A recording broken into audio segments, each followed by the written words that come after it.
we have position in this, we have papers, we have early occupancy, and don't listen to anyone, but to me, in this regard, all situations, and when I saw that she's not willing even to talk to me, we kind of hire our lawyer to take it now to court and to go through all this process. So I know you're just the broker in the situation. Right.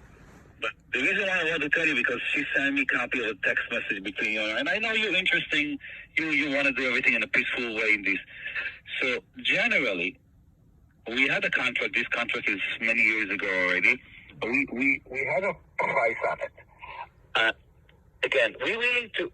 We spend money on the roof, we spend money on the boiler, on the plumbing, and we did things, obviously, over the years, things got not as great.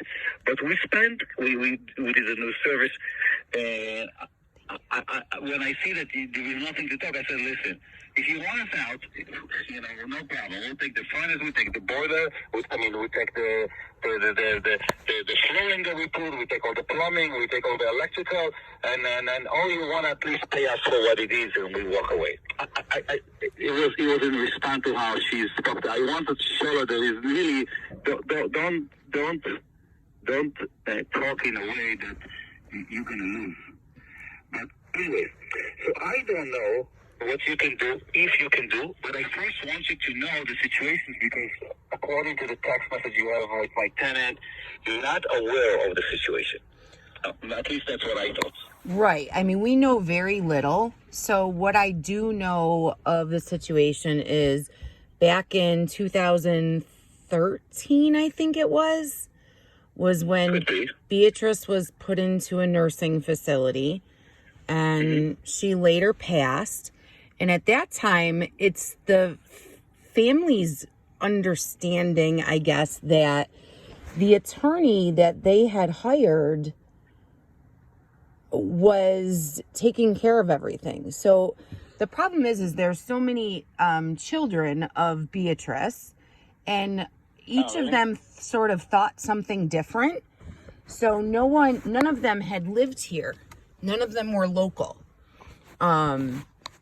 And my understanding of it is that Paul, who was the one that he was the power of attorney for Beatrice, when the contract was put in place, that, yes, I understand that there was something that then happened that caused the sale not to close.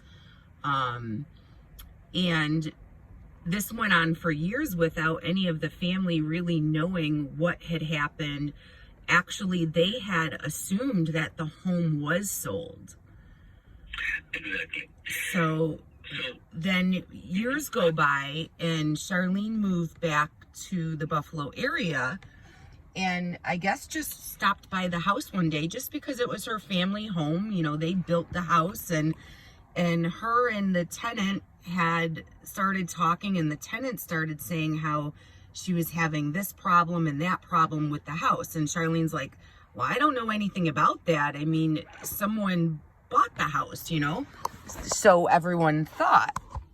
And at that time, and now we're going back to like 2015 or 2016. And when I had seen the listing, it was still a pending listing. And it was just very confusing, and it just got let go because no one really knew anything. We couldn't reach this Gary Wotan, who was the acting attorney for the seller, for Beatrice, who had since passed. Yes. So several years go by, and it was just sort of randomness that Teresa, I think her name was Teresa, right? Yeah. Teresa would message Charlene occasionally with, things because she didn't know what to do. And, once everybody learned that the home was never sold, and we had spoke with the woman who had the home listed for sale, her name was Cindy. Okay. And she didn't really have anything much to say, just that, things sort of ended with the attorneys. So it was just, we had no true knowledge of anything. except for the fact that there was some, for lack of a better word, some sort of confusing things going on with tax records. One year they would be in the attorney's name. The next year they were in the son's name, Beatrice's son's name. And the following year it was in a property management. And so things started to raise red flags, you know?